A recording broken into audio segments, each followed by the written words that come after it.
तार बेटा। उठ जा नालायक, सुबह के 8 बजने को है। तुझे एग्जाम नहीं देना क्या? थोड़ी देर और सोने दीजिए ना पापा। तू उठता या फिर मैं तेरे ऊपर पानी फेंकूं? रोज गधों की तरह सोता रहता है। पेपर की कोई टेंशन ही नहीं है। और एक हमारा समय था जब हम पेपर में फेल होने के डर से रात भर पढ़ा करते थे, सो ही नहीं पाते थे। तो क्या अब आप उसका बदला मुझसे लेंगे? मैं 15 मिनट बाद उठ जाऊंगा, आप प्लीज जाइए, मुझे डिस्टर्ब मत कीजिए। इतना कहकर रौनक रजाई ढककर फिर से सो जाता है। तू वैसे नहीं मानेगा, रुक मैं अभी पानी लेकर आता हूं। बस फिर क्या था, इतना कहकर वो भागते हुए बाथरूम में जाते हैं और पानी की एक बड़ी सी बाल्टी लाकर रौनक के ऊपर फेंक देते हैं। पानी पड़ते ही रौनक झट से उठ जाता है। ये आपने क्या किया पापा? अब तो उठेगा नहीं तो यही करना पड़ेगा ना। वैसे थैंक्स डैड, आपके कारण ना अब मुझे नहाने की भी जरूरत नहीं पड़ेगी। चलिए अब आप माँ से बोलकर मेरे कपड़े निकलवा दीजिए, तब तक मैं ब्रश कर लेता हूँ। वैसे कल ना आप एक काम और करना, नहलाने के साथ साथ मुझे ब्रश भी करवा देना। ये ब्रश करने में ना मुझे बहुत आलस आता है। रौनक की बातों से अरविंद का मुंह खुला का खुला रह जाता है। वो अपनी पत्नी कमला के पास जाता है और रौनक की हरकतों के बारे में बताता है, जिसे सुन उसकी पत्नी हंसने लगती है। तुम अपने बेटे को समझाने के बजाय हंस रही हो। रौनक बच्चा है, धीरे धीरे सुधर जाएगा। आप क्यों उसके पीछे पड़े रहते हो? अभी नहीं सुधरेगा तो कब सुधरेगा? 10वीं क्लास में है रौनक, वो अब कोई बच्चा नहीं रहा। अरविंद की इतना बोलते ही वहां रौनक भी आ जाता है। क्या डैड, मैंने आपको एक काम दिया था, वो भी नहीं हुआ आपसे। अरे क्या हुआ बेटा? माँ, मैंने डैड से बोला था कि वो आपको बोलकर मेरे स्कूल की यूनिफॉर्म निकाल दे, लेकिन मेरे पीछे पड़ने के अलावा इनसे एक काम ढंग से नहीं होता। देख रही हो कमला, देख रही हो अपने लाडले को? अरे आप चुप रहिए जी। चलो बेटा, मैं तुम्हें कपड़े निकाल कर दे देती हूँ बस। ऐसे ही साल पर साल बीतते जाते हैं, लेकिन रौनक के रवैये में कोई बदलाव नहीं आता।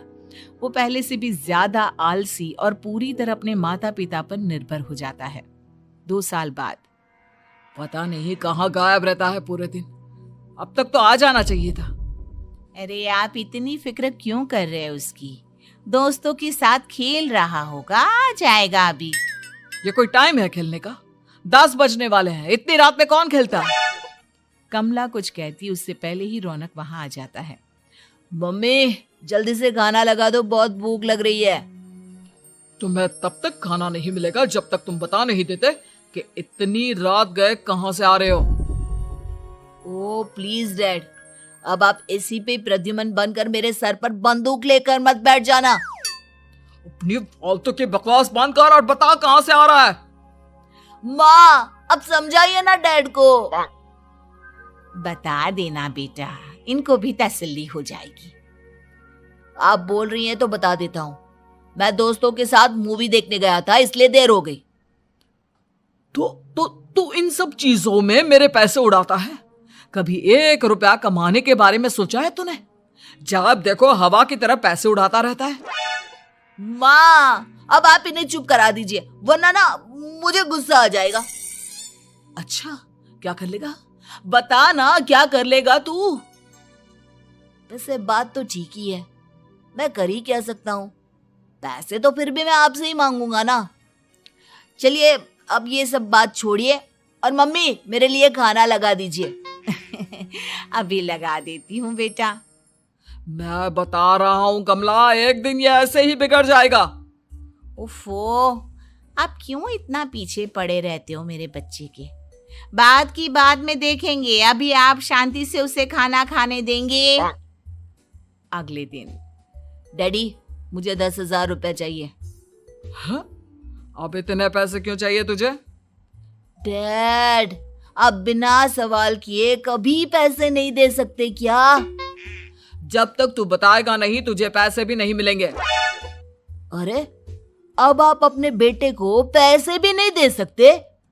नालायक, तेरी उम्र के लोग नौकरी करते हैं और एक तू है जो नौकरी करने का नाम ही नहीं लेता कभी। आप लोगों के होते हुए भला मैं नौकरी क्यों करूं? अरे हम कब तक पैसे देंगे तुझे? तुझे भी तो अपने पैरों पर खड़ा होना होगा ना। कौन सा उधार के पैरों पर खड़ा हूं? अपने ही तो पैरों पर खड़ा हूं मैं।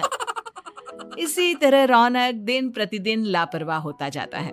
उसकी लापरवाही को देखते हुए अरविंद और कमला अपने बेटे की शादी कराने का फैसला लेते हैं और 1 महीने के अंदर अंदर ही रौनक की शादी मेघा नाम की लड़की से करा देते हैं। शादी के कुछ दिन बाद, रौनक, मुझे एक अच्छी सी साड़ी चाहिए, आप ला दोगे ना? हाँ, क्यों नहीं। कितने तक की आती है साड़ी? यही करीब 5,000 तक की। तुम चिंता मत करो, मैं आज ही डैडी से पैसे मांगकर तुम्हारे लिए साड़ी ले आऊंगा। आप कब तक ऐसे ही अपने पापा से पैसे मांगते रहेंगे? कोई अच्छी सी नौकरी क्यों नहीं कर लेते आप? अरे डैड के होते हुए मुझे नौकरी करने की जरूरत ही क्या है? पर आप ऐसे कब तक उनसे पैसे मांगते रहेंगे? कुछ आपको अपने दम पर भी तो करना होगा ना। अब तुम भी बाकी लोगों की तरह मुझे ज्ञान देना शुरू मत कर देना। साड़ी चाहिए ना तुम्हें, मिल जाएगी बस। इतना कहकर रौनक अपने पिता से पैसे मांगने चला जाता है। डैडी, मुझे 5,000 रुपया चाहिए। अब 5,000 क्यों चाहिए तुझे? वो मेघा को साड़ी चाहिए थी। अरविंद आगे बिना कुछ कहे चुपचाप उसे पैसे निकाल कर दे देता है। कुछ दिन बाद, तुम्हें नहीं लगता कमला, रौनक हम पर पहले से भी ज्यादा डिपेंड हो गया है? मुझे तो अब उसके भविष्य की चिंता होने लगी है। कल को हमें कुछ हो गया तो वो क्या करेगा? काश तुमने पहले ये सोच लिया होता तो आज हमारा बेटा इतना लापरवाह नहीं होता। तब मुझे कहाँ पता था कि मेरा लाड प्यार उसे इतना बिगाड़ देगा कि वो इस हद तक लापरवाह बन जाएगा। कोई बात नहीं, अभी भी देर नहीं हुई। मुझे पता है उसे कैसे सुधारा जा सकता है। कैसे?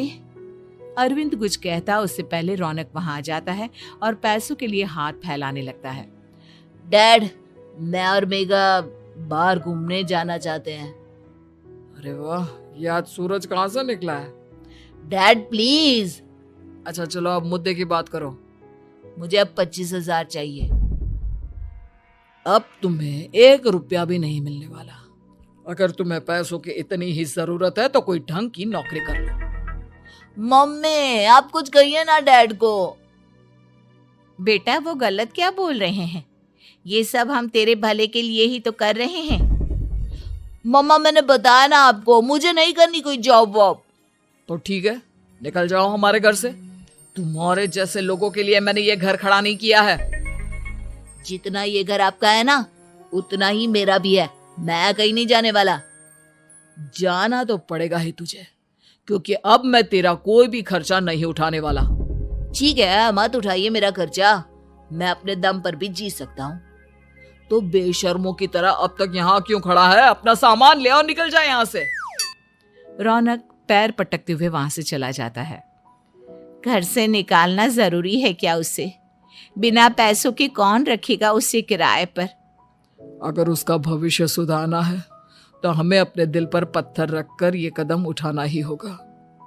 दोनों बात कर रहे होते हैं कि रौनक अपनी पत्नी के साथ एक बड़ा सा बैग लेकर घर से निकल जाता है, लेकिन घर से बाहर उसे कोई भी मुफ्त में अपने घर किराए पर नहीं रखता।